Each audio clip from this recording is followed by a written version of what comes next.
ป่วยหน้าลามอะค่ะป่วยบวชป่วยเป็กป่วยหลวงนะป่วยบวชป่วยเป็กป่วยหลวงเอาม่วนแน่สมัยก่อนเดือน7เดือน8เพิ่นมีป่วยมีลามม่วนแน่เดือน8เดือน9เพิ่นมีป่วยมีลามปัจจัยได้เลี้ยงอีหยังกันนักหนาสถาญาติโยมแกงหยวกเลี้ยงกันคนปัจจัยเพียกกันหรอกแต่ก่อนก็เปิดบะเดียวบ่ได้เขาเพียกกันนะบะเดียวคนบะเดียวขี้เพียกกันมาได้กินดีก็เพียกกันคนแต่ก่อนเพิ่นได้กินโอ้เพิ่นแกงหยวกเลี้ยงล้อมพอมีการเพียกพอมีการว่ากันเนาะคนแต่ก่อนเพิ่นเลี้ยงโอ้ม่วนไปเอาหยวกหน่อยๆเดี๋ยวเบาเพิ่นเอามาเลี้ยงปล่อยกันฟอกกะบอกฟอกกะบอกโมกะนี่บอกฟอกกะบอกโมกะเอามาเลี้ยงกันอย่างบะเดียวเนี่ยเต้าเขาจะว่ากันนะปล่อยตึงเตื้อเนี่ยเอามาว่ากันเนาะเป็นวิถีชีวิตของคนสมัยก่อนโบราณเนาะศรัทธาญาติโยมอันนี้เขาก็เอามาอู้กันเรียกน้ำย่อยคือศรัทธาญาติโยมเนาะเรียกน้ำย่อยศรัทธาญาติโยมเอาตื่นกันหรือยังตื่นกันแล้วกะแหถ้าตื่นกันอาตมาจะลองเช็คขึ้นเช็คสายเนอเบอร์นี้อาตมาไม่อนุญาตเพราะเบอร์นี้อาตมาใจออกอากาศเนอคือโทรมาที่เบอร์0837611775เอาโทรมาเบอร์นี้เอาเนอ089เนี่ยอาตมาใจออกอากาศใจออกวิทยุใจเป็นไมค์เนอใจเป็นไมค์ออกวิทยุญาติโยมบ่ต้องโทรเบอร์นี้เนอ089นี่บ่ต้องโทรถ้าจะโทรก็0837611775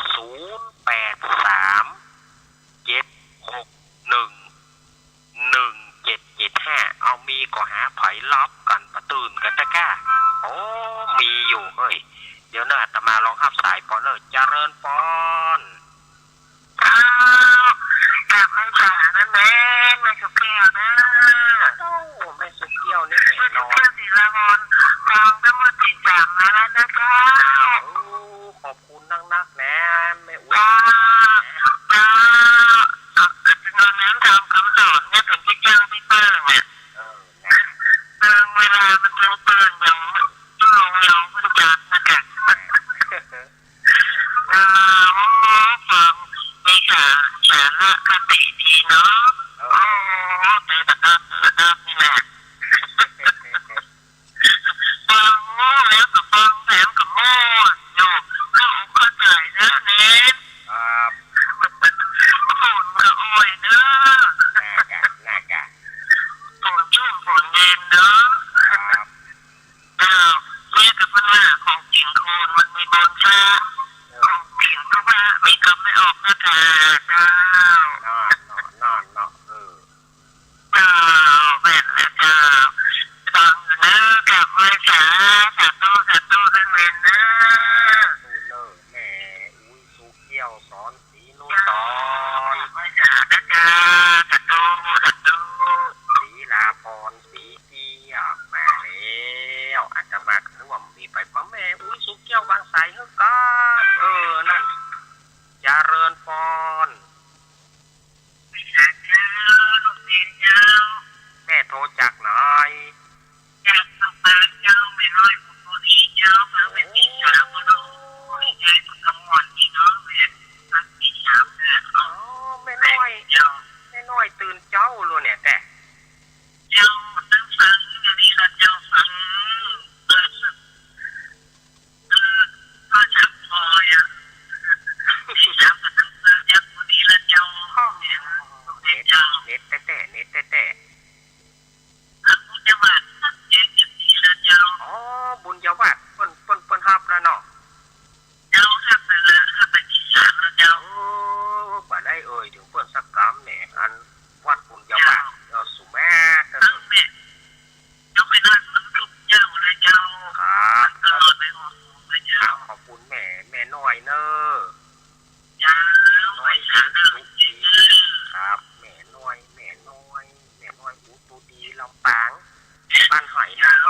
อยวางสายให้จิม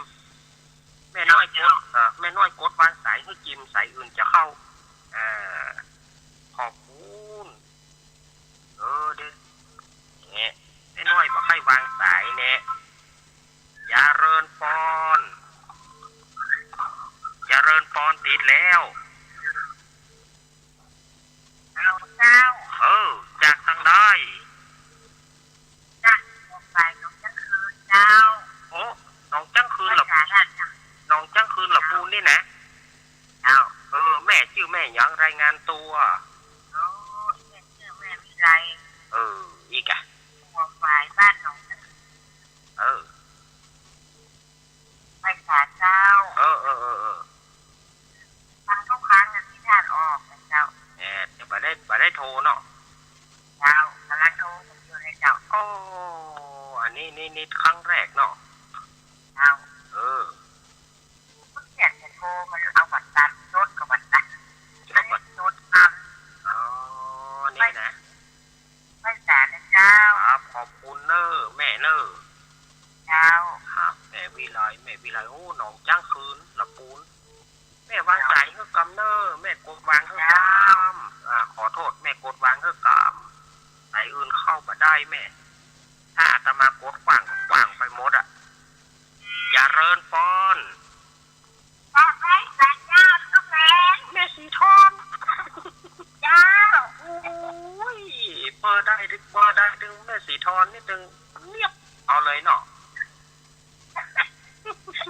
คนตั้ง4-3ทุกวันน่ะเป็นสีทอง4-3ทุกวันน่ะฟังทุกชั่วโมงจ้ะแม่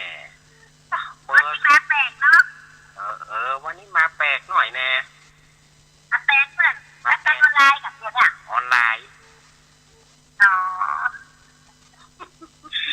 คนตกเราทุกแกตกนะกะเนี่ยย่ำย่างเท่านี้ตกแท้เลยเนาะโอ้ตกแต่ตกว่าในกระตังตกขนาดแต่ว่าแถมนี่เขาไปอากาศธรรมะนะโอ้ยตกกระจกแบบงบขนาด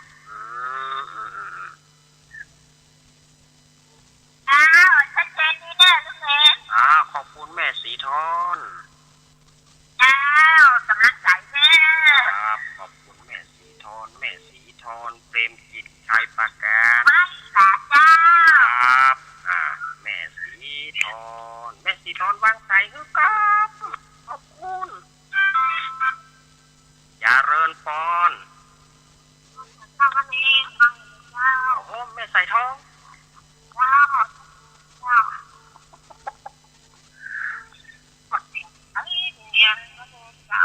เสียงใสเนาะ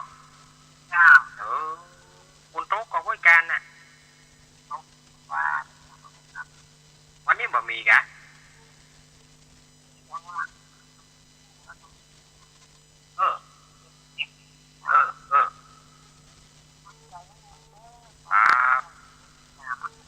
ยินดีแม่ใส่ทองเนอะแม่สายทองแม่ทันยะเกี้ยวมาละแม่ใส่ทองแม่สีทองมาให้ก่อนอย่าเรินปอน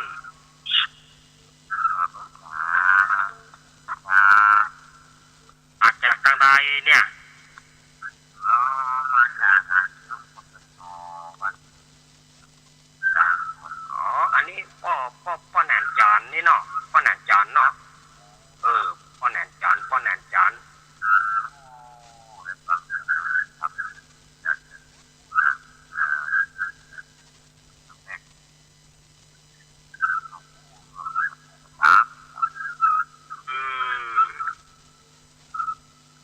วางสาย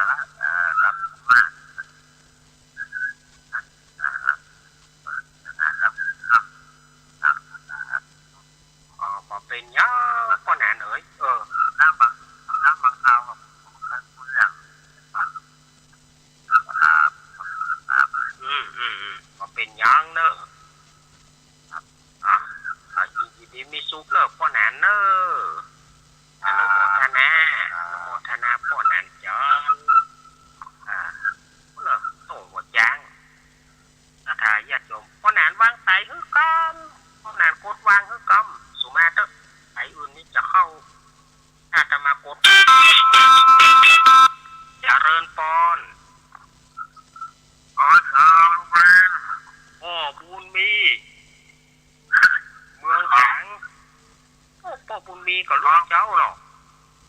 โอ้ป่อบุญมีลูกเจ้าเหมือนกันแล้วป่อบุญมีเอานี่ป่อเจริญพรเอาเดี๋ยวกันเข้ามาใหม่เนอะ07611775เจริญพรนมัสการเนี่ยต่อพี่กรจ้าพี่กรโอ้พี่กรได้ฟังกันอยู่นอกพี่กรฟังจ้าเมื่อคืนไม่ได้ออกไม่ค่อยได้ทอเมื่อคืนไม่ได้ออกรายการเมื่อ2 คืนไม่ได้ออกรายการเนาะเพราะว่าเป็นฟ้าเป็นฝนเนาะอยากก่อนฟังแล้วหมายว่าอาจารย์นะใช่ทีนี้ก็ยังอยู่ที่บ้านนะเนี่ยจัดอยู่ที่บ้านนะเนี่ยดีแล้วเพราะว่ามันก็อยากให้ออกแบบนี้จ้ะโทรศัพท์เนาะถ้าจะได้มาครับเมื่อคืนเราก็ถามหาเองว่าเขาอยากปัดทางตรงนี้คิดสมัยก็ว่าเสาร์อาทิตย์หน้าค่อยนัดมาฝากกันเนาะได้เสาร์อาทิตย์หน้าเนาะพี่กรเนาะจ้าพี่กรเป็นกำลังใจให้นะขอบคุณพี่กรเนอะจ้านมัสการจ้าพี่กรกมลเจริญพรพี่กรกมลเนอะค่ะมันต้องมีไหนตะกี้ลูกกับลูกแทนกันละแกเจริญพรไม่ตาแฟนแม่ตัดสินใจมันหรอว่ามันต้องเริ่มยังแต่ว่าลำบากแม่ฟังเจ้าอดพ่อแม่สีกุลลูกเจ้าล้ำเหลือ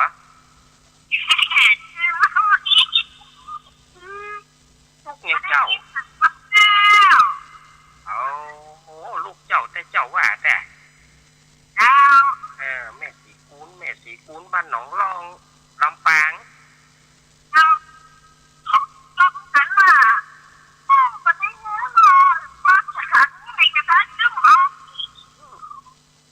ประมาณการแม่สีกุลคนเดียวบ่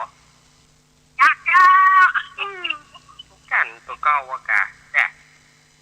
การแม่สีกุลคนเดียว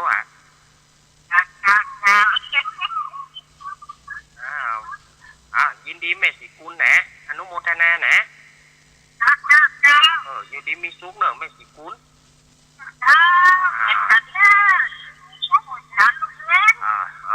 อนุโมทนา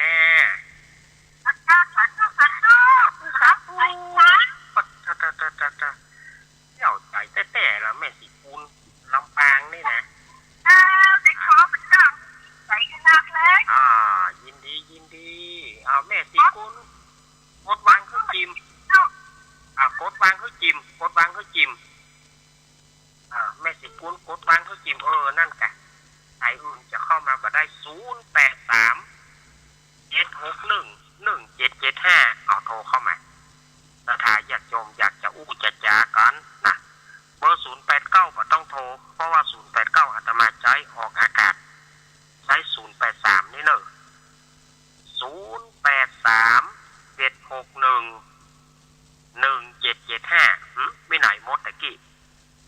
25สายหายแซฟตะกี้เข้ามา25สายตะกี้ที่บ่ได้ครับเพราะว่าอย่างมันน่ากล้ำการกันแล้วบ่ไม่ไหนโทรเข้าม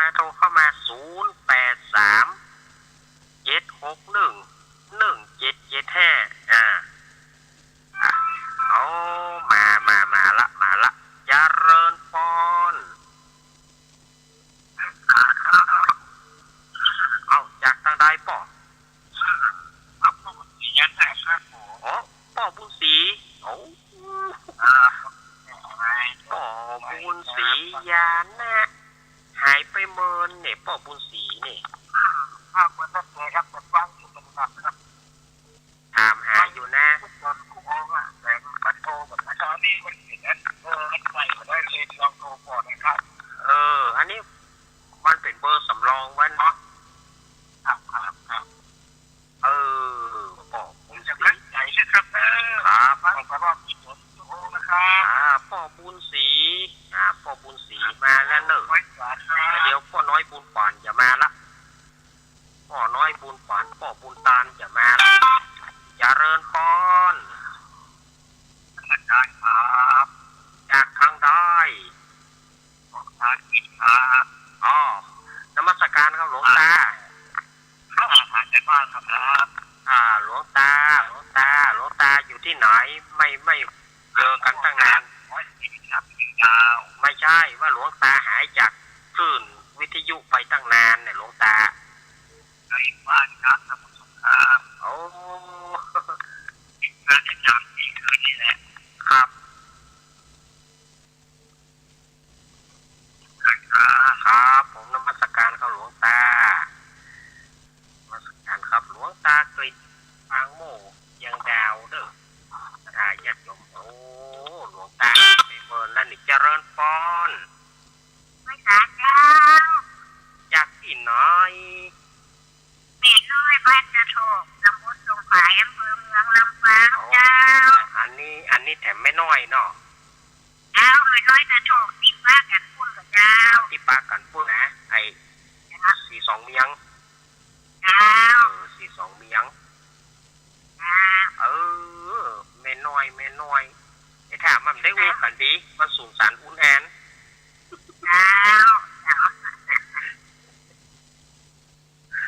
แม่น้อยตอนนี้แม่น้อยอายุเท่าไหร่ก็แม่น้อย77เจ้า77เปิ่นแข็งแรงอยู่เนาะว่าไปเตอเปิ่นก็ไอ้ยังก็ปุ่นอ่ะได้ไปเจ้าบ่มีรถเจ้าบ่มีรถเนาะนี่เฮาก็บ่ได้ไปบ่มีรถเหมือนกันรถบ่มีเฮาไปก็บ่ได้เนาะรถบ่มีน้ำมัน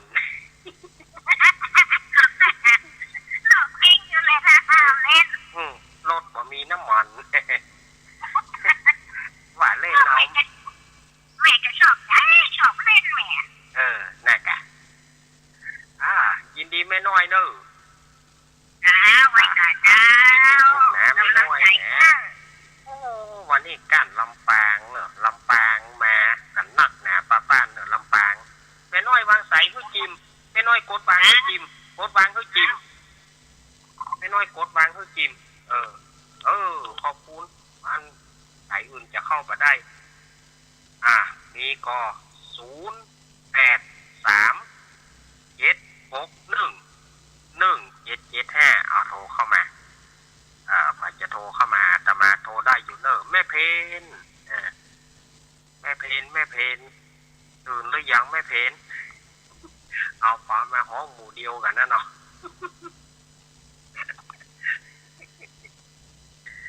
ป่อบุญตาลป่อบุญตาลมีไหนป่อบุญตาลมาพ่อน้อยบุญปานป่อบุญตาลแม่ปานีมอแม่แมวยี่เล็กมาสดาญาติโยมจัดฝ่ายจะโทรมาหาอาตมาตอนนี้กำลังตี 4เกิงเวลาอาตมามีนอกอยู่เนอะ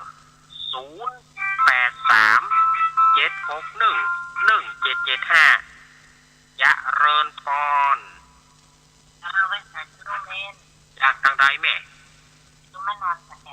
แม่นวลป่าแดด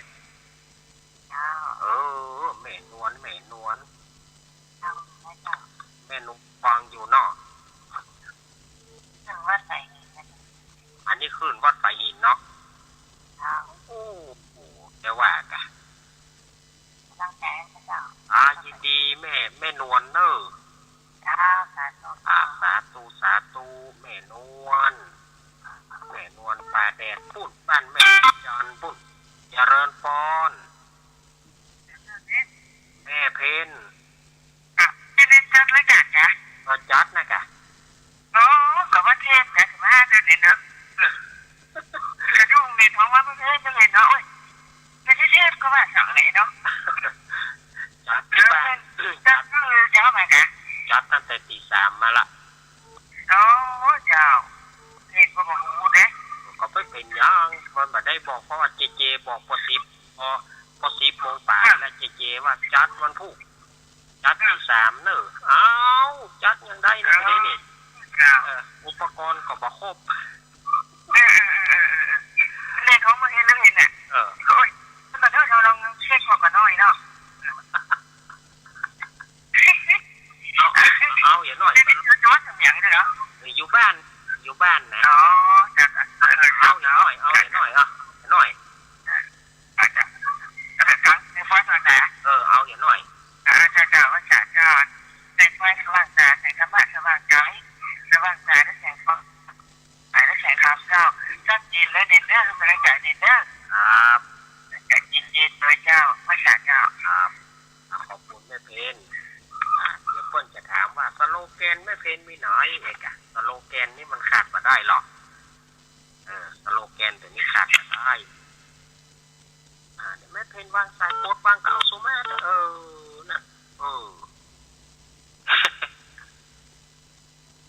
นะก็คือกำลังใจเจเนอะวะ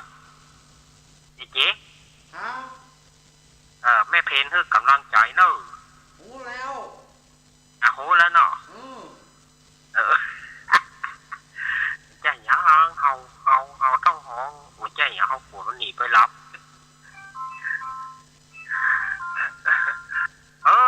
ไปที่โทรหาทำไมจะไปโทรเบอร์นี้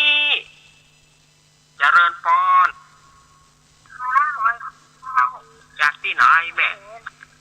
วัดกันเลยหัวท้องเอาตรงนั้นแต่ว่ารับค้างเข้าเหนือสมบูรณ์แม่ชื่อแม่อย่างไรเป็นสมบูรณ์แสนแม่สมบูรณ์เนาะเอาอะไรสีละท้องบ้านไร่ศรีราทองเอาที่ทานวันนี้เนาะม่วนว่ะแค่นั้นถูกเขา หนักแต่ขอบครั้งค่ะเอาขอบครั้งไงก็คือตั้งเจ้าตั้งแต่2 โมงเดินทางถึงเจ้าแล้วเนาะเมื่อคืนก็เดินผ่านไปตอนเราไม่ทราบว่ายางน่ะ2 วันรับไปต่อถึงหน่อยเนาะมันถึงรับไปเนาะเปิดแล้วรู้สึกอยู่นะมันแล้วฟอนไผมาเหล่าไผหูมาเหล่าอย่าหูอีเนาะ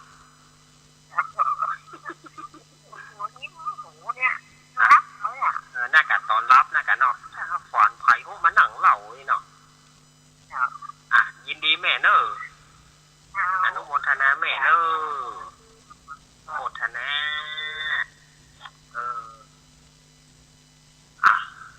เจริญพรแม่วางสายให้จิมแม่สมบูรณ์วางสายให้จิมกดวางให้จิมนะขอบคุณเจริญพรอยากตั้งได้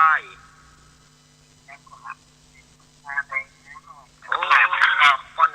หนประเทศบ้านนาแดงครับป้อนแหนบ้านนาแดงเพิ่นก็จะนั่งเข้าที่แล้วก็นากะจำแล้วก็โอ้เด็กกำลังเด็กกำลังเนี่ยสุดเด่นแล้วต่อไปก็ได้งบจุนใจดีครับฟังง่ายเนาะครับฟังง่ายเนาะป้อนแหนเนาะครับ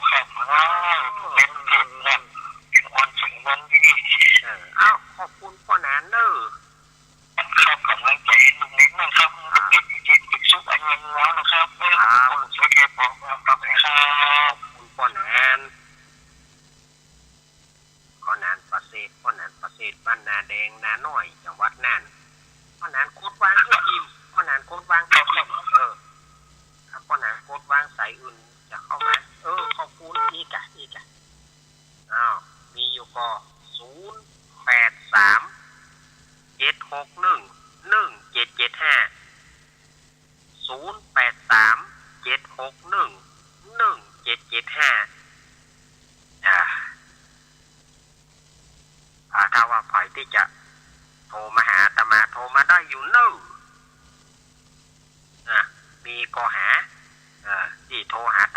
นี้นะแต่วันนี้อาตมาจัดก็มันบ่ค่อยสมบูรณ์สักเท่าใดเนอะ ถ้ามีก็โทรเข้ามาเนอะไปจะโทรอาตมา0837611775ผมมีสายเข้ามาเจริญพรจากทางใด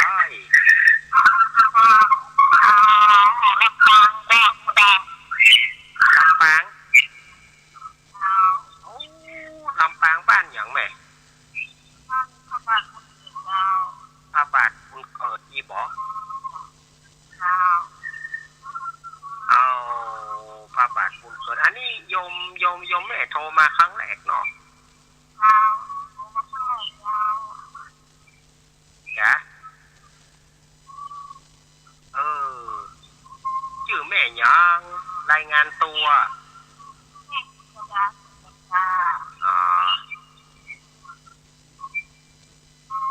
แม่กำลังใจเนาะยินดีเนอะกดประทานเปิ่นเนาะตานแล้ว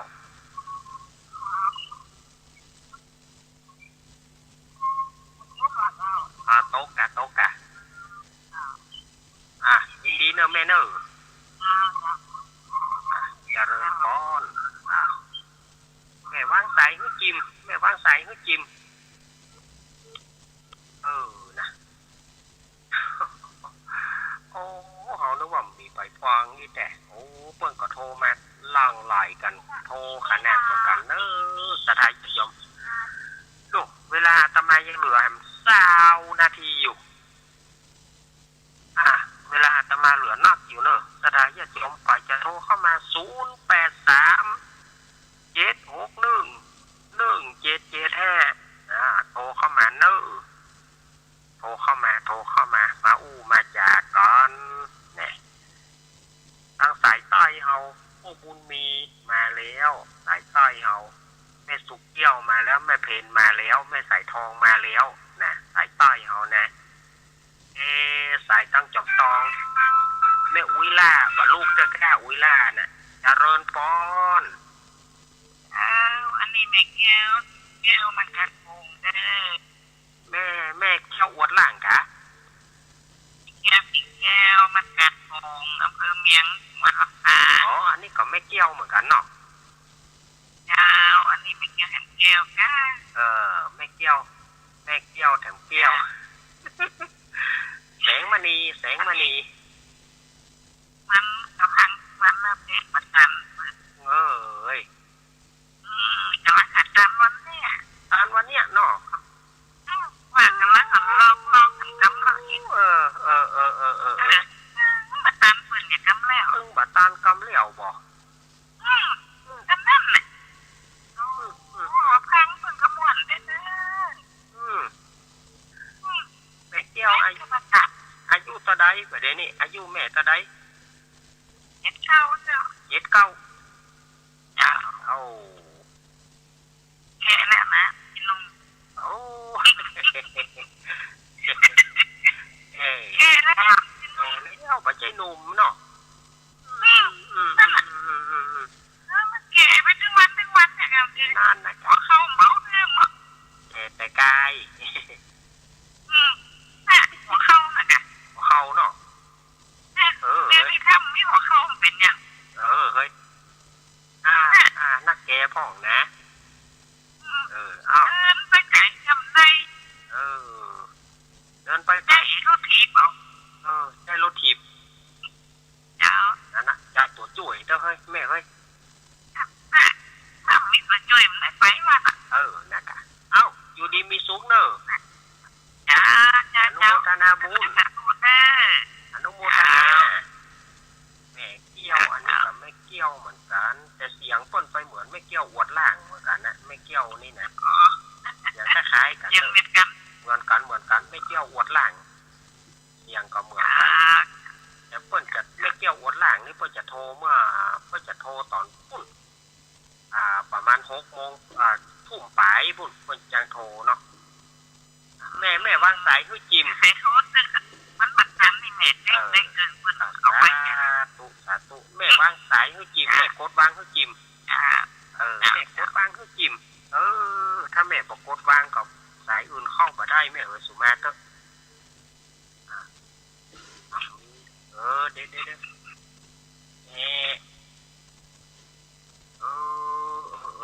แม่บอกกดวางเอาลูกมดแม่บอกกดวางเฮ้อแน่มาใหม่เจริญปอนเจริญ เจ้าเนี่ยนั่นก็เจ้ามาเนี่ยอย่างมันก็ได้ ยังมาได้อันนี้จังไหนแม่ตากะแม่ตาบ้านแม่ตาหน่อยแล้วหายยอดเบอร์นี่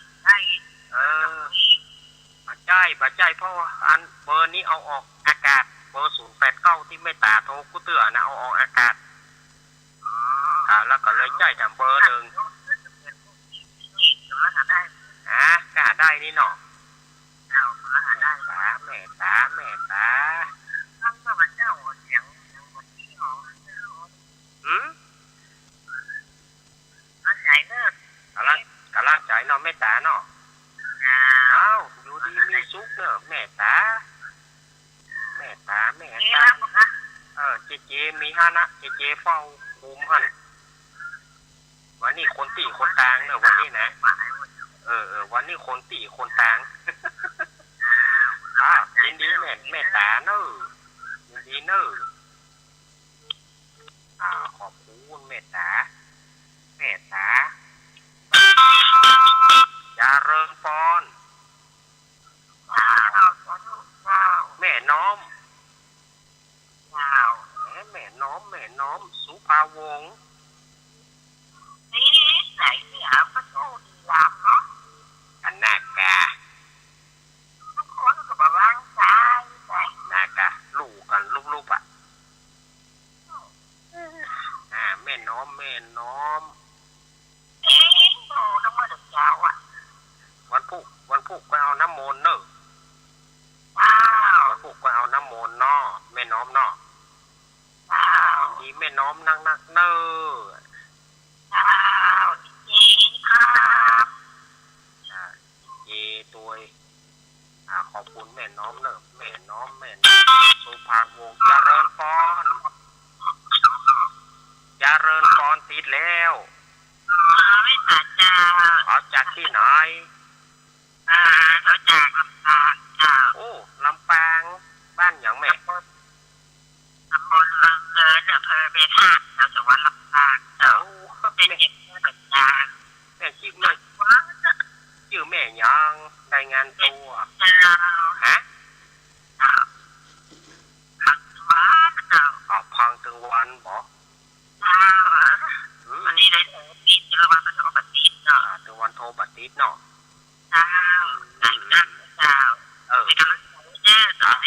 ขอบคุณนะแม่เนอะขอบคุณอนุโมทนาสาธุอนุโมทนา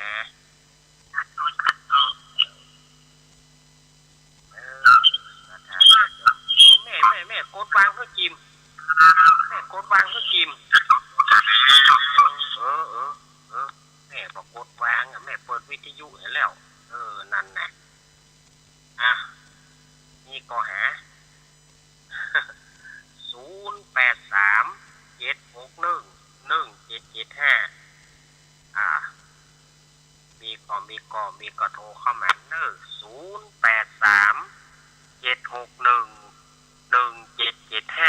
0837611775โทรเข้ามาเวลายังเหลืออยู่เนอะศรัทธาญาติโยมสาธุชนทั้งหลายเดี๋ยวก่อนตี 5ช่วงตี 5อาตมาจะพักประมาณ10นาทีเมื่ออาตมาพักประมาณ10นาทีอาตมาก็จะฉันน้ำนะครับแล้วก็จะอย่างเรียบร้อยก็เนอะเจริญปอนติดแล้วจากทางได้จากทางได้แม่เอ้ยเนาะแม่เอ้ยบุญมาค่ะ ค่ะแม่เอ้ยบุญมาแม่สะรอง ค่ะอำเภอเชียงรายค่ะอำเภอเชียงราย ค่ะแม่เอ้ยแม่เอ้ย ค่ะแม่เอ้ยคือกำลังใจเนาะค่ะต้องใจคุณพ่อนะคะอยู่ดีมีสุขเนอะแม่เอ้ยเนอะฟังทุกวันแล้วค่ะฟังทุกวันทุกวันค่ะดีละไม่เป็นค่ะโทรไม่เป็นโทรไม่เป็นแล้วใครโทรให้ร้านมากอ่ะอยากโทรให้ค่ะยินดีเนอะแม่เอ้ยเนอะยินดีเนอะไปทานนะคะเจริญพรอนุโมทนาแม่เอ้ยเนอะแม่อันนี้เปิ้นอยู่แม่สลองพุ่นสถานญาติโยมแม่เอ้ยอะไรเอาข้อความเขาโทรมาได้เล่นข้อความสถานญาติโยม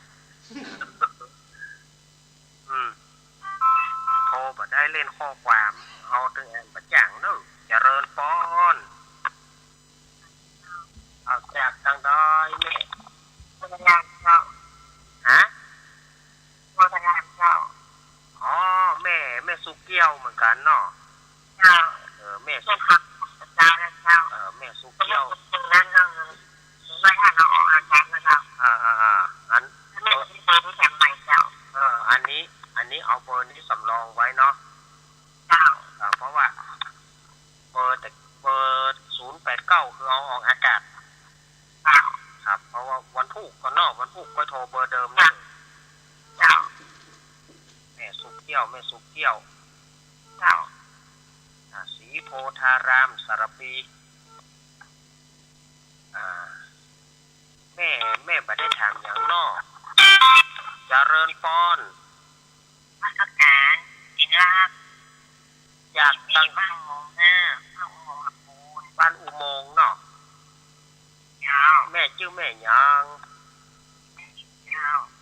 แม่ว่าจะได้วันนี้เราเป็นมวยเต้นค่ะวันนี้เป็นมวยเต้นเนอะแม่จักยาวไปเลยจักแนวกำลังใจท่านนะครับยาวตู้เนอร์วันนี้ยายพรไปไหนยายพรถ้าจะบอกเคยเบอร์นี้ยายพรข้าวไปโลกเจริญพรจากทางใดแม่ฟังอยู่แม่สมศรีแม่สมบ้านนันทรามมาบอกบ้านกรรมฐานนะกำลังนั่งประกอบจากผู้ดึงประกอบมาดูจะเลยประกอบตะกี้นะเรื่องประกอบตะกี้นะเจ้าเพราะว่าถ้าตื่นมามันน่าก็แหงเจ้าภาษาเจ้าสัตว์ดีสมศรีนันทารามอำเภอเชียงใหม่ศรัทธาของหลวงพ่อใหม่ศรัทธาของหลวงพ่อใหม่แม่สมศรีนี่นะนันทารามยังเหลือทำประมาณสักสายหนึ่งช่วงแรกเนาะช่วงแรกนี่อาตมาจะสักสายหนึ่งมีก็0837611775เน้นถ้ามีโทรนะโจ้สายนี้เน้นก็ไปวัดได้เลยกันได้ไปซาดเป็ดเดี๋ยวก่อนเปิดรับอยู่เปิดรับที่กันมีก็ถ้ามีทำสายหนึ่งเนาะถ้ามีก็โทรเข้ามาถ้าบ่มีอาตมาจะหยอกยั้งก่อนอาตมาจะพักยกคำเดียวเนอะเดี๋ยวก็ปากันในช่วงหนึ่งเดี๋ยวจะไปฟังมูลขึ้นนี้ไปไหนเนอะจะไปฟังมูลขึ้นนี้ไปไหนรอคำเดียวอาตมาจะมามาจากสถานญาติโยมทำช่วงหนึ่งเนอะช่วงนี้ขอบคุณทุกเสียงทุกสายเนอะที่ได้เปิดที่ได้โทรมามาจากกันในที่บัตันคำเดียวช่วงหลังก็อาตมาก็เปิดแถบส มช่วงนี้อาตมาจะยอบยั้งไว้ซะอีกกันเนอะช่วงนี้ขอเจริญพร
จะเอาอะไรเมื่อตอนเจ้าไปเจ้าก็ไปมือเปล่าเช่นกันชื่อเสียงหยดลาบหากเอาไปไม่ได้สักอันแล้วใหญ่ยื้อแย่งแข่งขันก็ป่วยกันฆ่าฟันตัดรอนเงินทองตามส่งแค่โรงพยาบาลญาติมิตรวงวานลูกหลานส่งแค่เชิงตะกอน จะมีใครเล่าอยู่กับเรานอนเฝ้ากองฟอนวางดอกไม้จันทร์แล้วจรกลับไปนอนบ้านใครบ้านมันใหญ่ขับฟ้า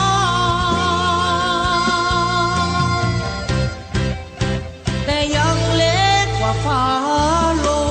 งตึกโตโอทงสุดท้ายนอนลงเหมือนกันไปไม่กลับหลับไม่ตื่นฟื้นไม่มีวันชีวิตหลังความตายนั้นนรกสวรรค์ยังรอบาปบุญดีชั่วติดตัวเมื่อตายเงินทองมากมายคนเอาไปไม่ได้หรอกน้อร่างนอนแน่นิ่งไม่ไหวติ่งเหมือนดังต้นตอตราสังมัดแขนผู้คอไฟไม่หงิกงอเป็นเท่าที่คง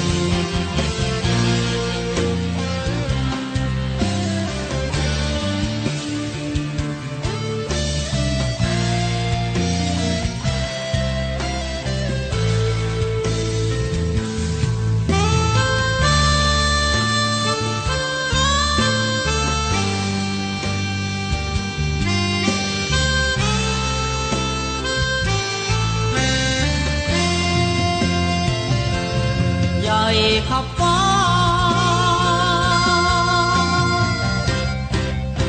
แต่ยังเล็กกว่าฟ้าลงตึกโตโอทงสุดท้ายนอนลงเหมือนกันไปไม่กลับหลับไม่ตื่นฟื้นไม่มีวันชีวิตหลังความตายนั้นนรกสวรรค์ยังรอบาปบุญดีชั่วติดตัวเมื่อตายเงินทองมากมายคนเอาไปไม่ได้หรอกน้อร่างนอนแน่นิ่งไม่ไหวติ่งเหมือนดังต้นตอ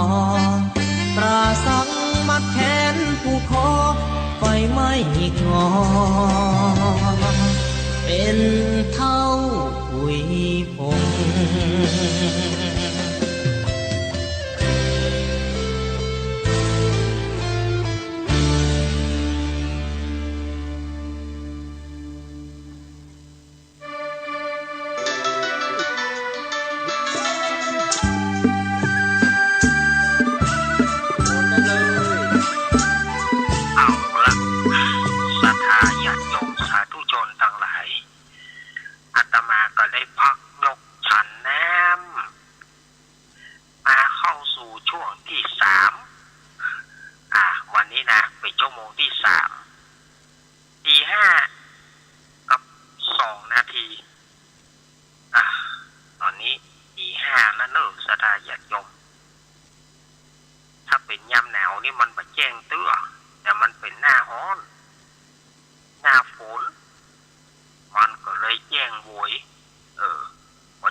นิทานกันดีกว่าเนาะมาจ้างเอาอย่างก็เอานิทานเนี่ยกะมาเล่าเอานิทานเนี่ย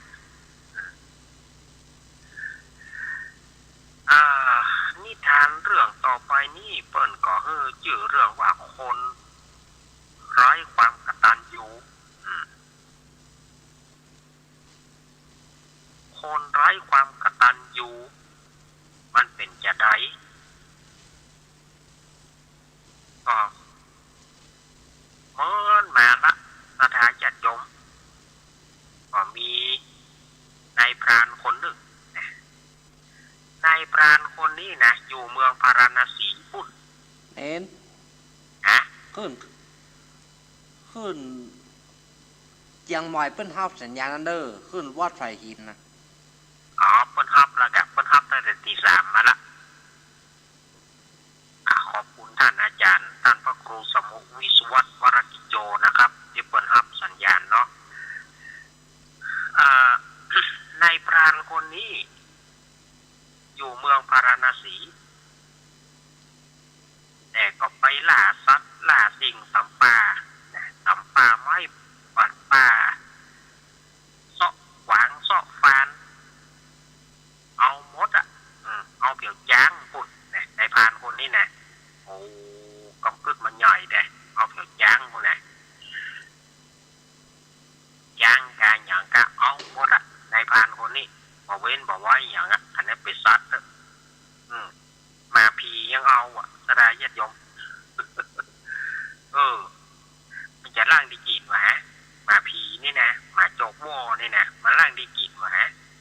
ผมว่าแต่เปิ้นเอานี่แต่เดี๋ยวว่าเปิ้นกินได้ถ้าเปิ้นกินบ่ได้เปิ้นก็เหมานายพรานคนนี้ก็ไปเข้าป่าตึงวันนะอย่างน้อยก็ได้สัตว์ได้สิ่งไปอย่างน้อยก็ไก่ป่ายังมาได้ก็นกกระปูดวานมาถึงได้วันหนึ่งต้องได้อย่างติดมือไปถ้าบ่ได้ติดมือไปนี่โอ้บ่ไหวหรอกแสดงว่าวันนั้นขาดทุนอีกนายพรานคนนี้วันหนึ่งก็เข้าป่าไปก็ปรากฏว่ามีเสือลายผักอ่อนตัวหนึ่งเสือตัวนี้ไล่ติดนายพรานย่างยังเอาได้แต่ประกลัวเสือย่างเอาได้นะแต่ไปกลัวเสือไล่ติดมันเนาะเสือไล่ติดมันพ่อเฮ้ยแม่เฮ้ยช่วยหน่อยเนาะโลนเข้าป่าเสือก็ไล่ติดติ๊กมาธนูไม่ไหนหน้าไม้ไม่ไหนยังมายิงเนาะเป็นพานแท้ๆเอาเกี่ยวย่างพวกหัวเสือไหลติดมันให้ไวโลนไปโลนมายามนั้นก็ยังมีลิงแม่ลิงตัวนี้ก็อาศัยอยู่ต้นไม้ต้นหนึ่งก็ได้ยินเสียงคนให้ไวเอาอินดูหรอแม่ลิงนี่นะเกิดความอินดูนายพรานก็เลยเอาเครือเขาหรือว่าเถาวัลย์นี่นะเอาเครือเขาเนี่ยยื่นลงไปแล้วบอกว่ากระจายเปาะขึ้นไต่ขึ้นมาผู้พานไต่ขึ้นมาบนเพะนี่นายพรานก็จับเครือเขานะไต่ขึ้นจนถึงต้นไม้โอ้ขอบคุณเนอะแม่ลิงผู้มีน้ำใจดีนี่หรอขอบคุณส่วนเสือนะมันขึ้นต้นไม้บ่ได้เมื่อมันขึ้นต้นไม้บ่ได้มันก็จึงพกอยู่หั่นน่ะพกอยู่ที่ลูกต้นไม้แม่ลิงก็เลยบอกจะไปเดือด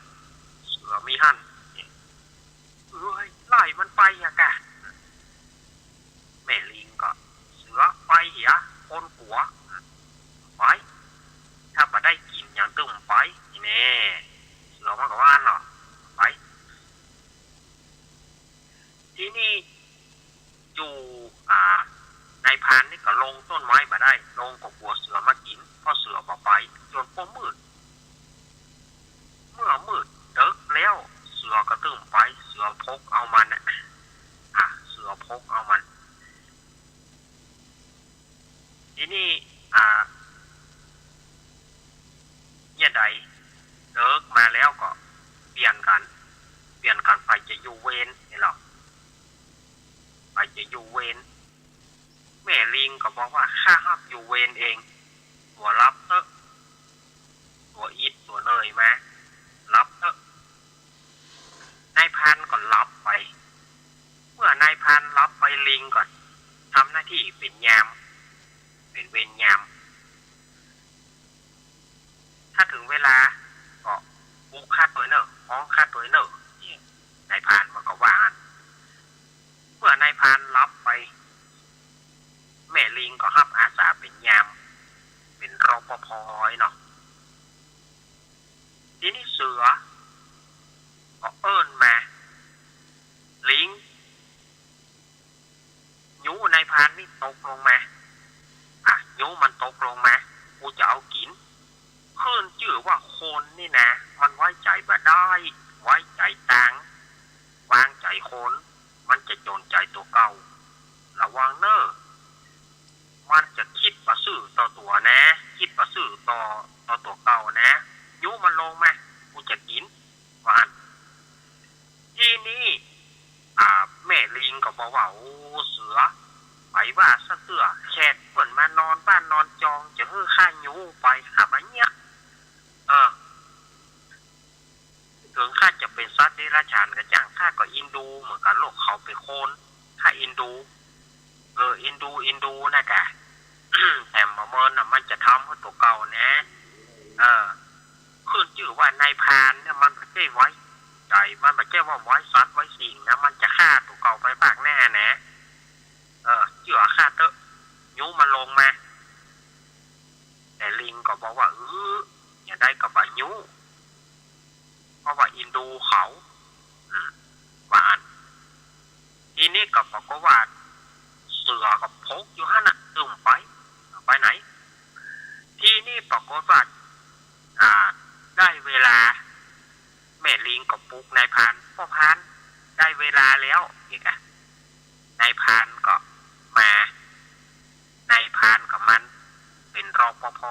มานั่งเป็นยามแม่ลิงก็รับไปเมื่อแม่ลิงรับไปนายพรานเสือนี่ก็พกอยู่ที่บ้านตะเกียเสือก็บอกว่านายพรานยูลิงตัวนี้ลงมาข้าจะกินมันยูมันลงมาขึ้นชื่อว่าลิงเนี่ยเปิ้นห้องกันว่าวอกมันไว้ใจบ่ได้เปิ้นชื่อมันออกถึงเราก็ถึงว่าวอกแถมหน่อยนะมันจะเงี้ยคือตัวเก่านะมันไว้ใจมันบ่ได้นะถ้าใจยูมันลงมาถ้าบ่ยูลงมานะข้าตึงบ่ไปไหนข้าจะท่าสู่จนได้จะได้สู่ยูมันลงมานายพรานฟังก็กลัวเสือแหละกลัวเสือจะกินตัวเก่าก็อึดมาซื่อละสถาญาติโยมขนาดลิงเปิ้นจ่วยแท้ๆนะยังว่าอย่าอักตันอยู่ต่อเปิ้นอยู่เสือก็ซุยเสือก็ซุยมายูมันลงมามันตกลงมาลงมากูจะกินถ้าบอกอันกูต้องมาหนีกูจะพกมึงลงมากูก็จะกินยูมันลงมาทีนี้นายพรานนี่ก็ยูลิงลงมายูลิงตกลงไปสถาญาติโยมยูลิงตกลงไปเสือก็เข้ากราบคอลิงเสือก็เข้ากราบคอลิงก็รู้ตัวว่าเสือจะกินก็เลยบอกว่าเดี๋ยวเสือเนี่ยปัญญาของลิงนี่นะบอกว่าเสืออยากกินข้านี่หัวใจข้ามันจะมีที่คอนี่หัวใจข้ามันจะมีที่อกจะกินข้านี่กินเนื้อกินตัวข้าบ่ได้วันเนี่ยหยังหัวใจข้ามีที่ปลายหางพูด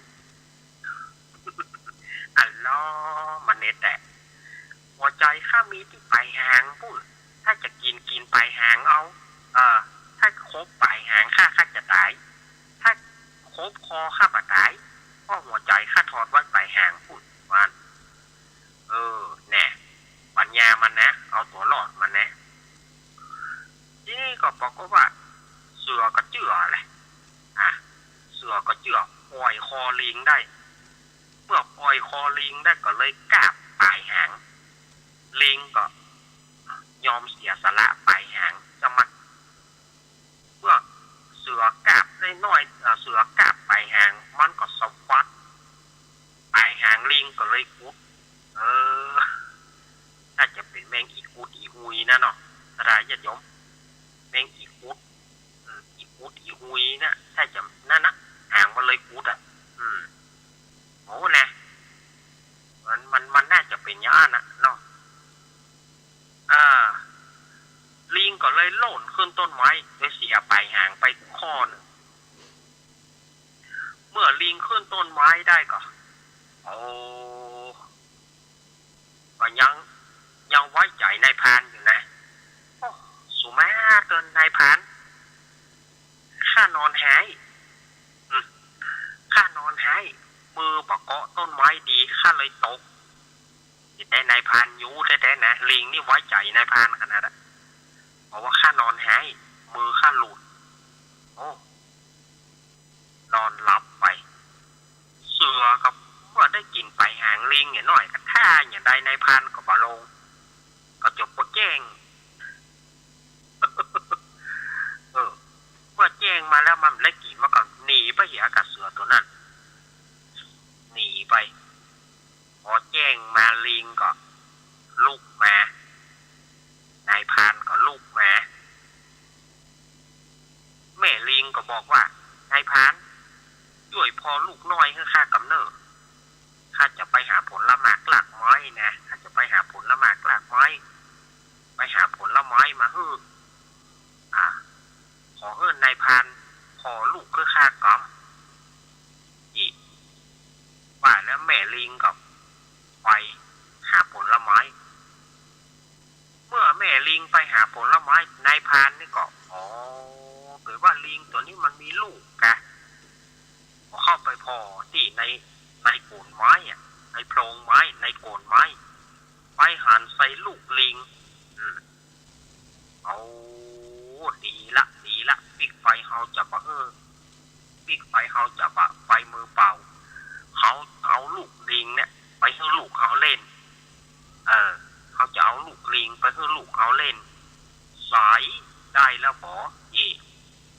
ว่าแล้วมันก็ยับลูกลิงยับลูกลิงใส่ในถุง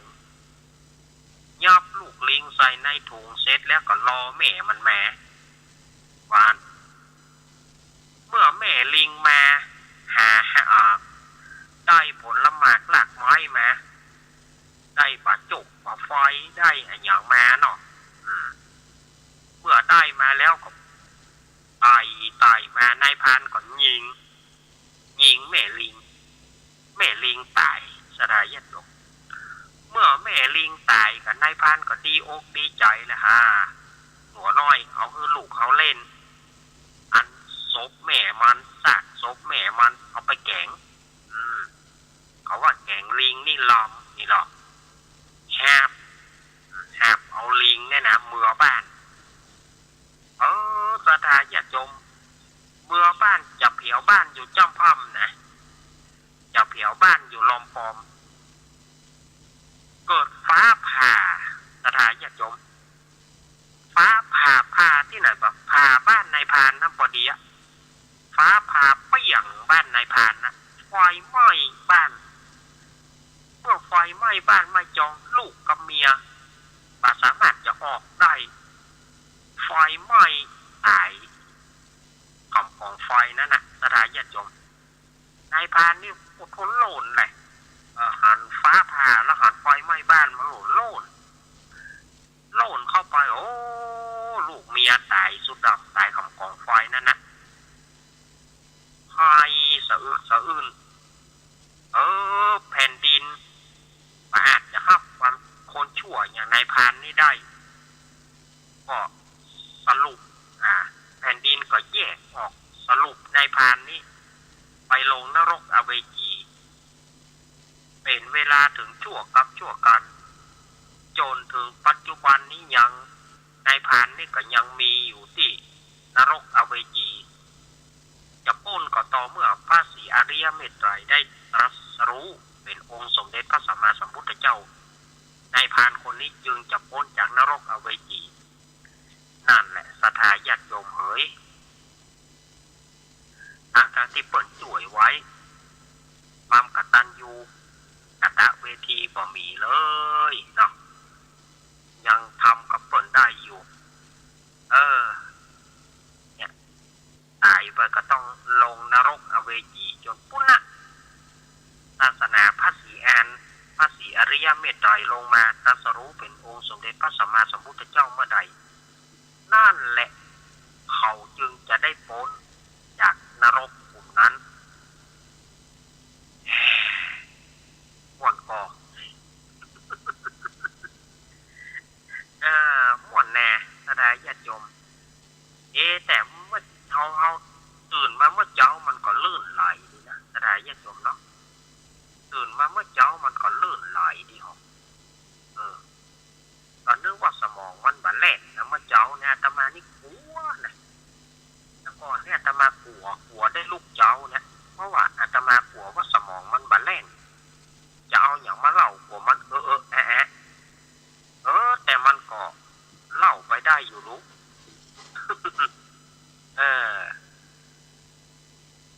มันไปได้อยู่เนาะแสดงญาติโยมมันก็ลื่นไหลไปตามแหลมแล้วเนาะ แต่มันอย่างว่านะกะ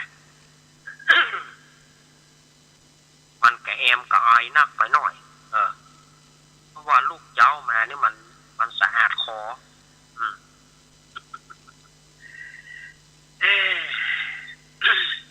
เอาแหมเรื่องขอแหมเรื่องก็ให้จะพอดีกับเวลา6 โมงก้าเนาะแหมเรื่องหนึ่งถ้าจะพอแควนนะเอาแถมเรื่องหนึ่งเนาะสถาญาติโยมอันนี้ก็เรื่องเก่าแน่เรื่องเก่าเอามาเล่าใหม่เรื่องเอามาเล่าใหม่เล่าอย่างใดเอาอันเก่ามาลืมอันใหม่ เรื่องสถาญาติโยมพ่องพวกก็ได้ฟังที่เปิ้นได้ฟังแล้วก็ประดับความรู้เปิ้นไปแถมที่เปิ้นมาได้ฟังที่ออกเปิ้นก็จะได้ฟังความจริงเนี่ยอาตมาเอามาเล่าหลายเตือละ เรื่องจ้างน้อยกตัญญูนี่นะเรื่องจ้างน้อยกตัญญูเนี่ยสมัยนั้นองค์สมเด็จพระสัมมาสัมพุทธเจ้าเปิ้นได้เทศนาพุทธบริษัททั้งหลายได้ฟังอันนี้เป็นชาดกเนอะตะกี้นี่เป็นนิทานเป็นนิทานพื้นบ้าน แต่ประเด็นนี้เป็นนิทานชาดก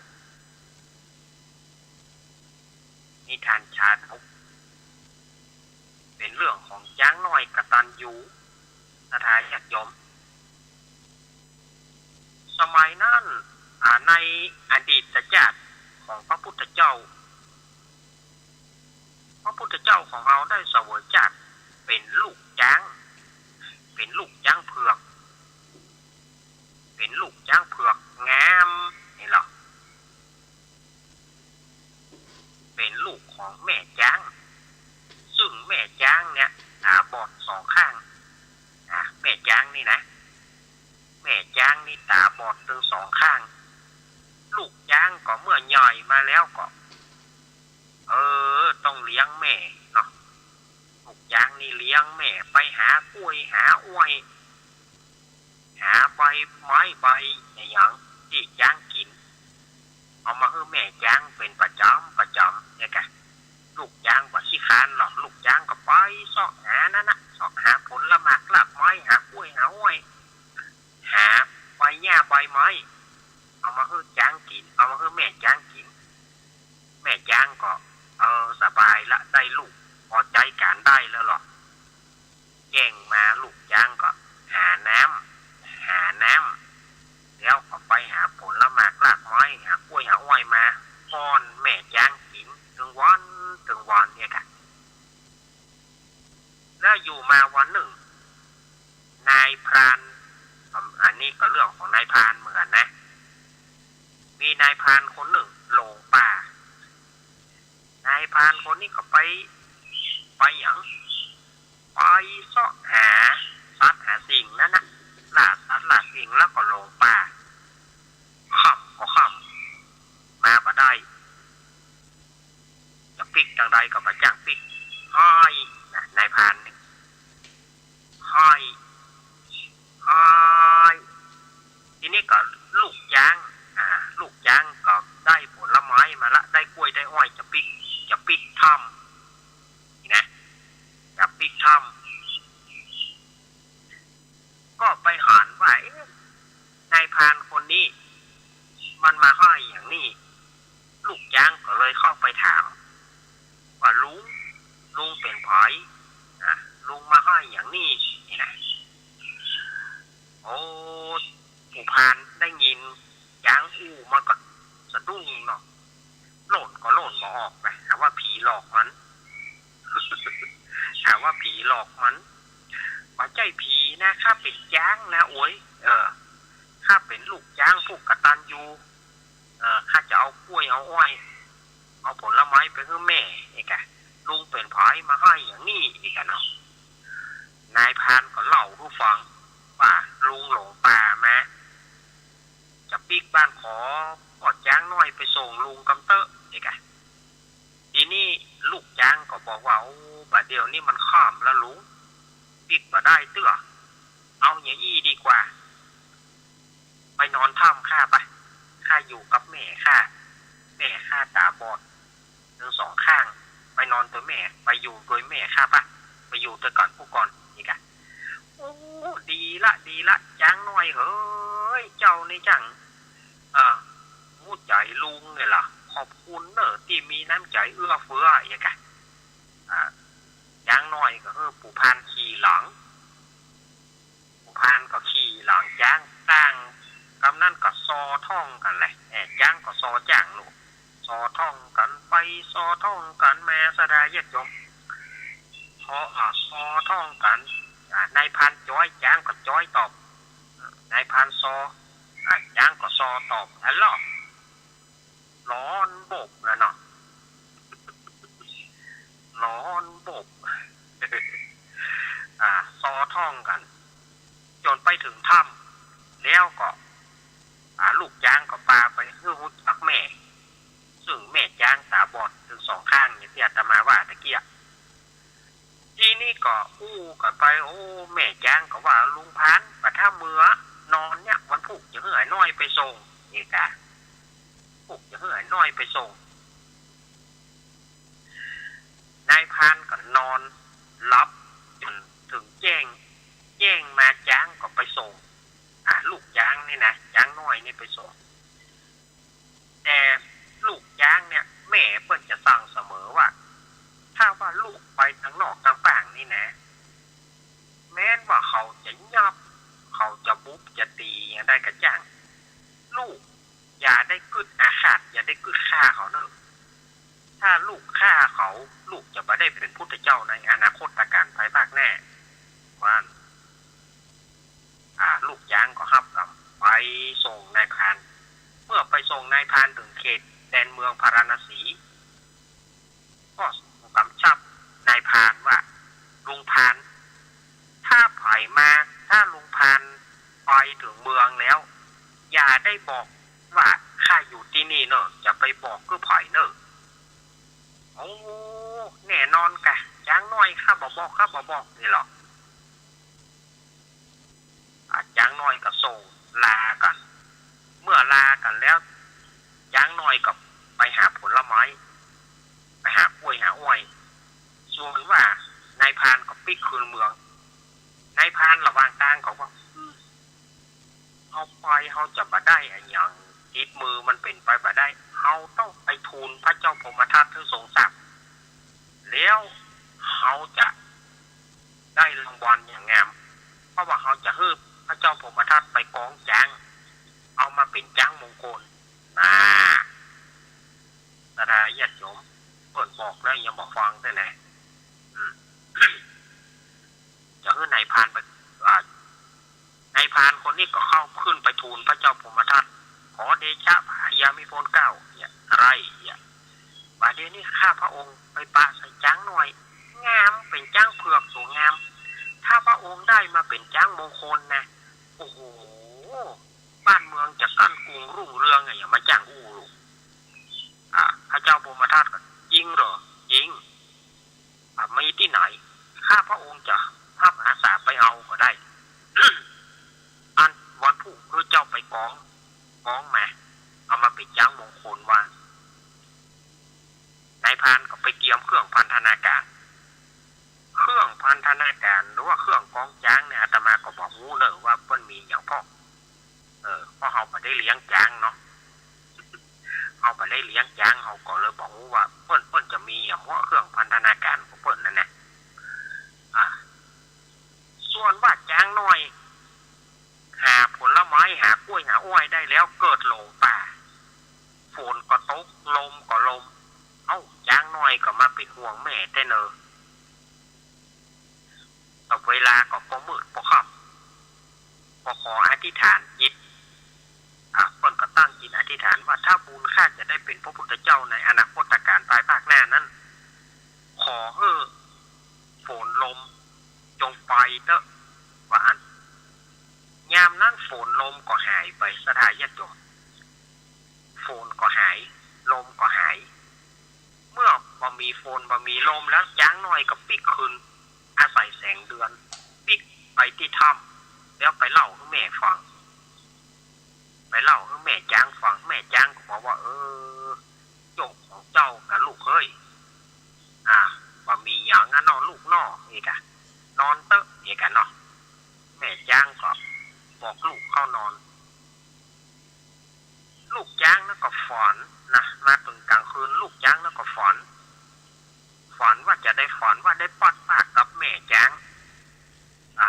ก็ปังออกมาแม่ไม่ไหนไงแม่จ้างก็โอ้แม่ไม่นี่ร้อยยิ่งยังไงกันโอ้ลูกฝันมาดีแม่จ้างก็ปลอบใจ ฝันให้ใจเป็นดีเนื้อลูกเนอไงกัน ฝันให้ใจเป็นดีเนอพอมียังเนี่ยแม่จ้างก็อวยพรแล้วก็แถมวันหนึ่งแม่จ้างก็บอกแน่นะว่าลูกจ้างไปที่ไหนก็แม้นจะถูกยับจะถูกจับอย่างกระจ้างเถอะลูกอย่าได้ฆ่าเขาเนอะอย่าได้กึดเงี้ยเขาเนอะลูกจะเสียศีลนะอย่ามาได้เป็นพุทธเจ้านะนี่กะแม่จ้างสั่งสอนไว้ทีนี้ลูกจ้างน้อยนี่ก็ไปซอกหาที่เดิมปูพานเมื่อมันหันจ้างน้อยมามันก็กองใช้เครื่องพันธนาการใช้บ่วงกองจ้างน้อยก็ดิ้นแล้วก็ถามว่าไผเป็นไผไหมเนี่ยกะเพราปูพานก็ออกมาลุงเนี่ยจ้างน้อยเฮ้ยไปอยู่ในหัวในวังเนี่ยเป็นว่าปูพานนี่กะเขาถือว่าจะไปบอกคือไผหรือว่ามันไปบอกคือเปิ่น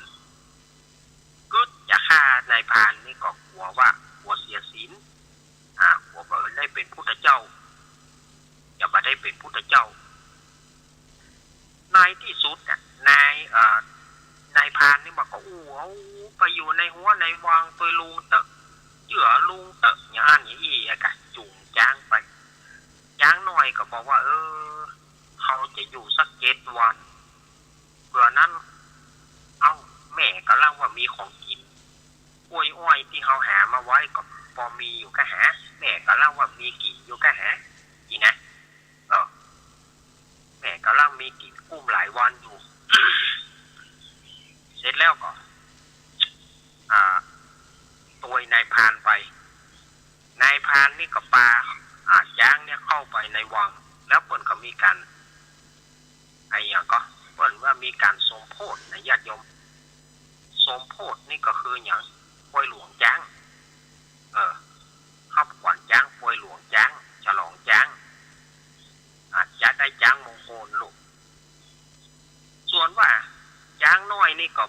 กินบะยอมกินหญ้าบะยอมกินเนี่ยสักอย่างให้อย่างเดียว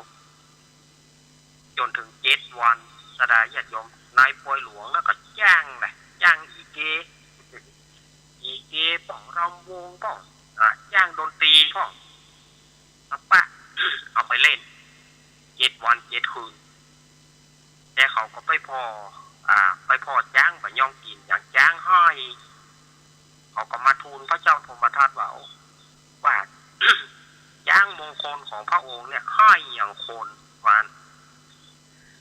ทีนี้พระเจ้าพรหมทัตบอกว่าไปเลยสู่เขาจ้างมันจะให้ได้ยังไง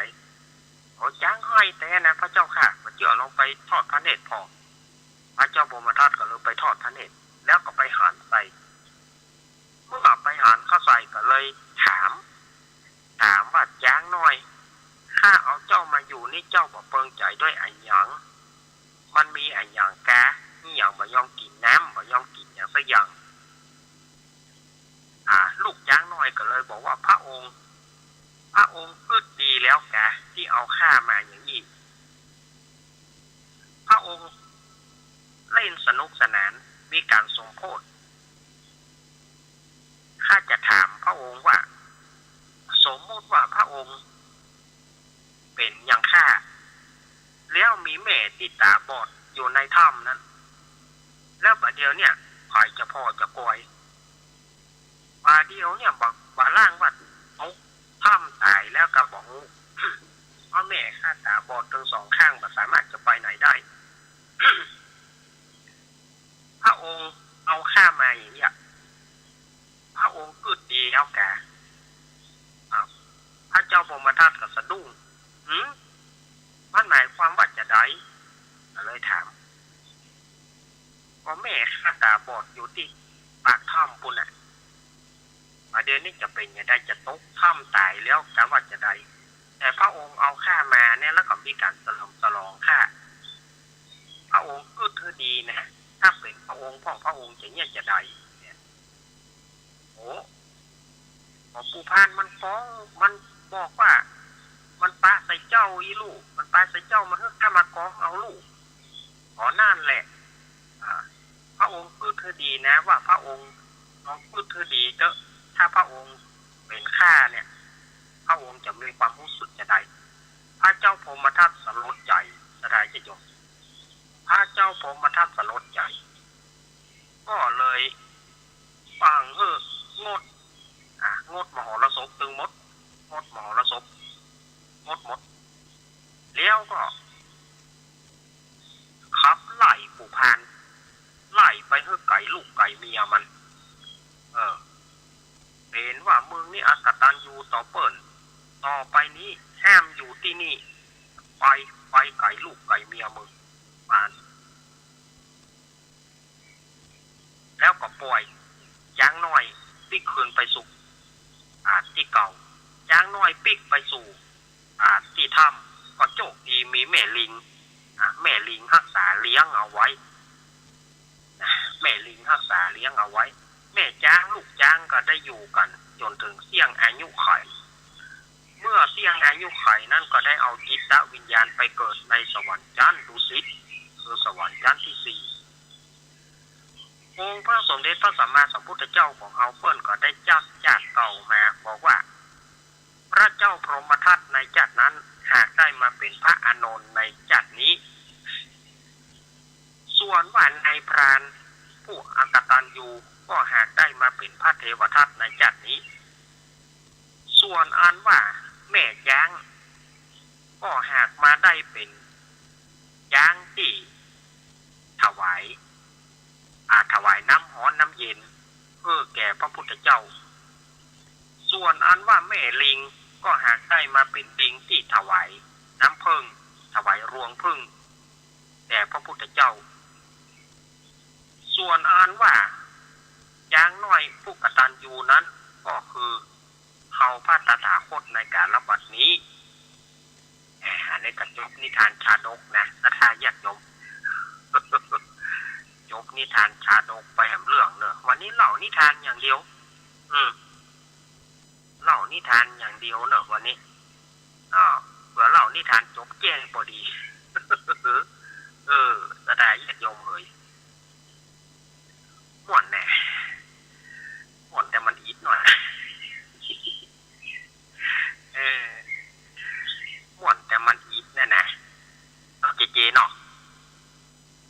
ครับ ฮะ อยากครับ ม่วนแต่มันอีดหน่อยนะเหล่านี่เหล่าม่วนนะเนาะ เหล่าแต่มันเหล่าม่วนนะแต่มันอิดไปหน่อยได้กันเนาะอ้าวบรรดาญาติโยมสาธุชนทั้งหลายบัดเดี๋ยวนี้ก่อนเหลือเวลาแถม20 นาทีเหลือเวลาแถม20 นาทีเอาฝ่ายจะอู้อาตมาก็ฝ่ายที่อยากจะอู้จะโทรหากันก็โทรมาได้เนอะโทรมาอาตมาช่วงนึงอาตมาจะเปิดสายแต่ช่วงหนึ่งนะ083 761 1775 อย่าเรินปอนนั้นรอบสอง รอบสอง นั้นรอบสองจะเอาผู้ แม่สมศรีแม่สมศรี นะอาจารย์ ฮะ แต่ว่าโยมแม่นะเป็นหายญาติน้องนะเดี๋ยวความสุขเอาไปหาคนบอกว่าเขาจะได้ร่างกายเอาไปดูแม่โอ้ ตุกลุงยองโทรมาข้องกันได้เด้อตุกลุงยอง ทำบุญเนี่ยเอาก่อนทำบุญก็ก่อนทำบุญนะ ได้กะ คนเอามันทำบุญก็ได้จ้ะ น่ะ โยมแม่ที่เรียกอย่างเดียวว่าตับน้ำมันเย็นขององค์พระสัมมาสัมพุทธเจ้าขับเรื่องอย่างตัวได้ทั่วเอาสร้างมั่นให้ทานภาวนาไว้เถิดโยมจะเชื่อมั่นมันนั่นสัตว์เลยนะได้เป็นแก่ของโยมนะ ไปก็ ที่นางเขาอ่ะที่เขาแกะสลักบ้านสัตว์เหลืองแกะกับบ้านเขาอ่ะ อ๋อ บ้านนี้ก่อนเขาจะไปว่าข้างก่อน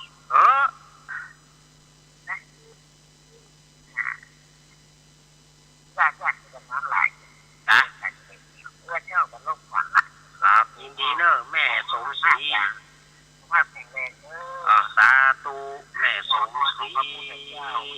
อาจารย์ทุกคนที่คอยทุกคนอาสาขายเขาจะใช่เนาะมันจะสืบทอดของพระสัมมาสัมพุทธเจ้า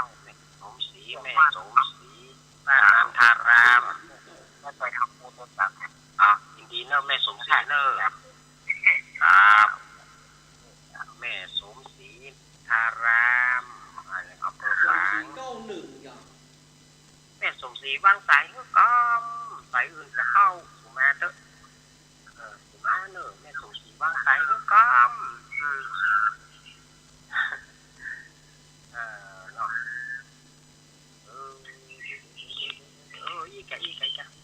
มาโอ้มีไหนอย่าเรินปอน ๆอาจารย์นั่งไหมคะ อ้าวจักดังได้ ขอเล่า อ้าวกอเนาะกัดอ้อมแม่บุญ ข้าว แม่บุญ นะ เออ นั่งเถิดหาขวดที่หน่อ ก่อนก็แม่บุญ ขวดน่ะ เออ เอาจะได้ตื่นมาหน่อย ตื่นไปอยู่นะ ข้างของเรื่อง นะ เจ้าเรื่องอ่ะนั่นก็ไม่ข้างหน่อยนะ น่ากะบ่ได้เข้ารายการสักกรรมเอาไว้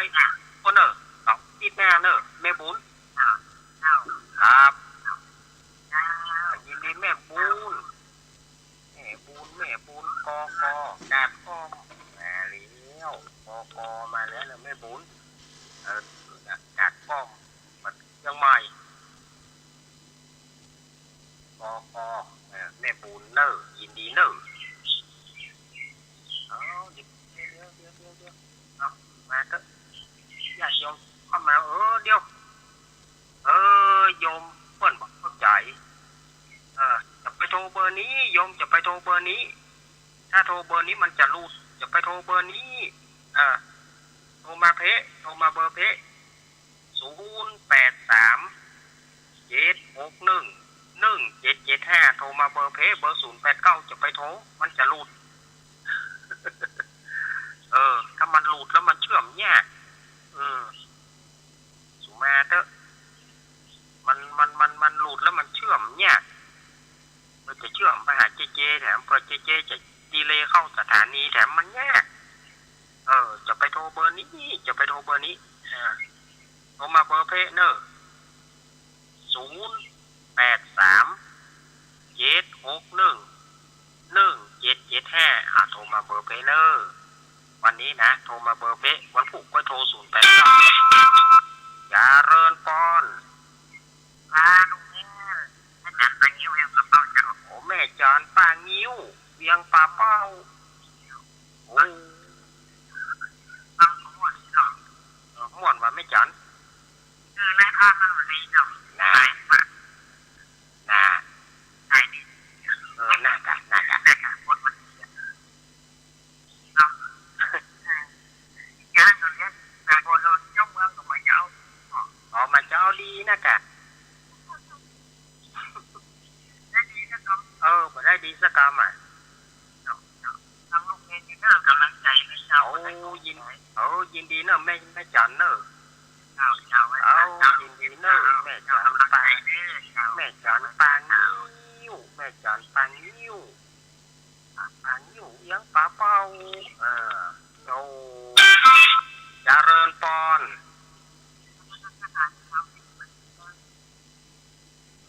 แม่โทรจากไหนสีโพธารามแม่สุกเกี้ยวเนาะรอบสองแม่สุกเกี้ยวสีโพธาราม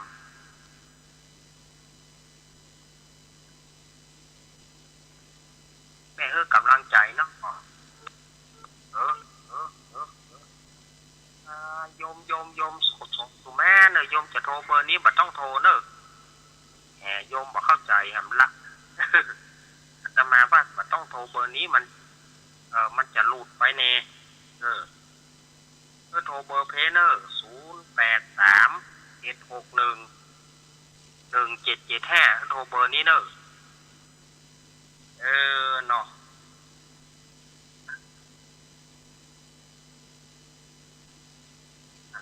นั่นแหละโยมเพิ่นบ่เข้าใจแท้ๆละ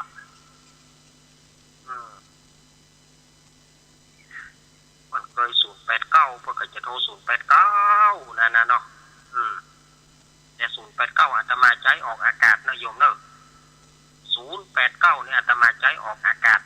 ขอเมตตากรุณามุทิตาอุเบกขากำก่อนเนอะว่าไปว่ามาเฮืองพอแตนนี่ญาติโยมมีก็หาไปจะโทรหาอาตมาเนอร์083-761-1775มีก็โทรเข้ามา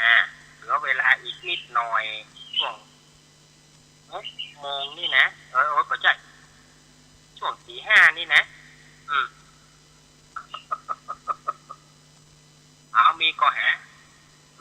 การกันแล้วบอกการก่อการก่อยายพรเหมือนลูกนะก็ยายพรเพิ่นว่าชำนาญเบอร์นี้ยายพรเพิ่นชำนาญ089ยายพรจะโทรเบอร์นี้ก็ได้นะยายพรบ่ได้ยินเสียงยายพรนะ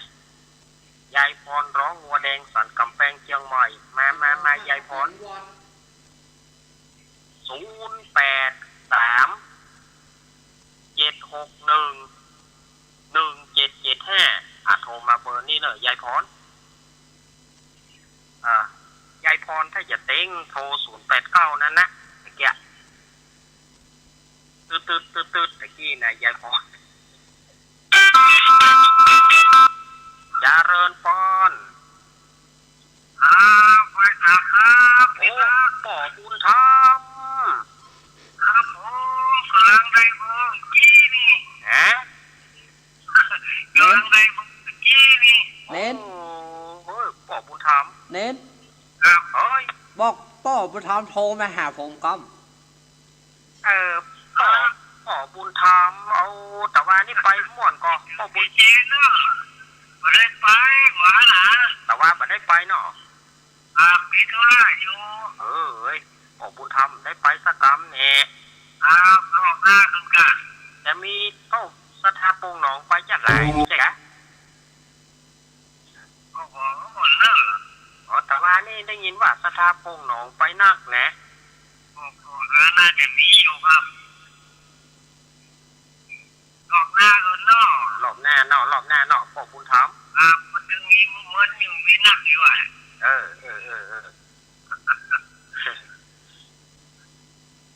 ยินดีพ่อบุญธรรมเนอะไว้ขาครับพ่อพ่อบุญธรรมมันไอ้กะเจว่าขอพ่อบุญธรรมโทรเข้าหาเจกัมนี่หรอครับขอบคุณพ่อบุญธรรมเนอะครับพ่อบุญธรรมฝังคำฟันบ้านโป่งหนองยาเริญปอนแม่เพนชัดเจนเนาะ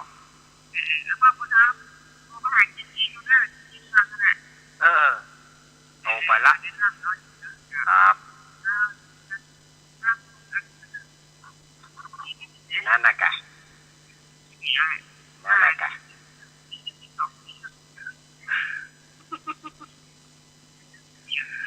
เริ่มมาได้ดีเนาะ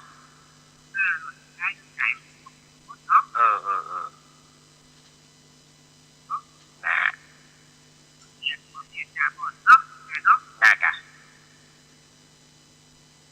เอา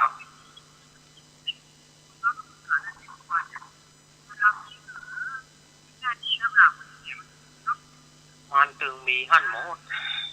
อย่างแต่ว่าเขาจะเงียบจะใด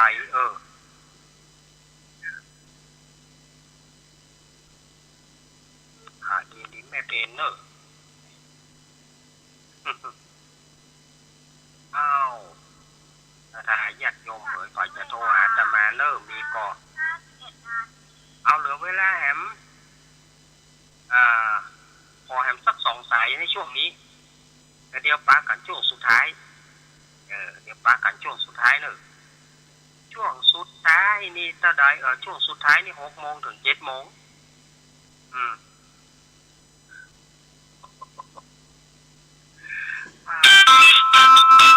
เจริญปอนเอาจากทางใดแม่จากลำปางเจ้าบ้านไม่โขงลำปางเจ้าไม่คำนี้ละจุ๋มเจ้าอันนี้แม่โทรมาครั้งแรกก่อนเจ้าครั้งแรกนั้นแม่ก็ฟังได้เหมือนเจ้าแต่ว่ามันโทรมาได้เจ้าจะรีบเจ้าโทรมาบัดดาลเปิดบ่เจ้าที่แม่ก็เอาน้ำมนต์หันวันอังคารเจ้าวันพุธกันเนอะน้ำมนต์นะวันพุธก็เอาเนาะทำไม่ทานก็ยีนะเจ้าเนาะสายพานมันเป็นวันนี้นะเจ้าเนาะ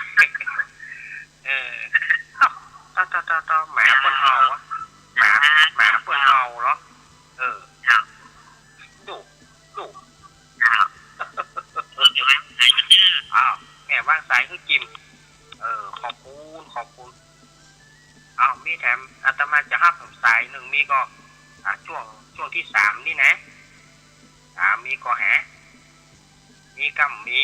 บ่มีอาตมาจะพักกันแหนะช่วงสุดท้ายนี่แต่จอดที่ไหนจอดที่วัดหรือว่าที่บ้านครับเด้อนี่ได้เดียวกันเน้นช่วงสุดท้ายนี่แต่จอดที่บ้านหรือว่าจะจอดรายการที่วัดครับโอ้แต่ไหนมันนี่กันนี่อะกะที่ค้านปล่อย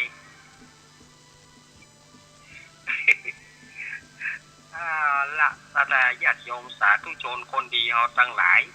ก็ม่วนเนาะเดี๋ยวป้ากันช่วงที่4ช่วงสุดท้ายเนอะกันเดี๋ยวป้ากันช่วงที่4ช่วงสุดท้ายตายสุดมาพักหยอกย่างกำเดียวก่อนขอบคุณเนอะทุกเสียงทุกสายช่วงที่4นี้อาตมาจะแม่สายบุญมายุนเจริญพรแม่สุเกี้ยวแม่สุเกี้ยวบอกกำลังใจเด้อได้ยินกันที่ใหญ่แล้วเจ้าดีใจแล้วบอก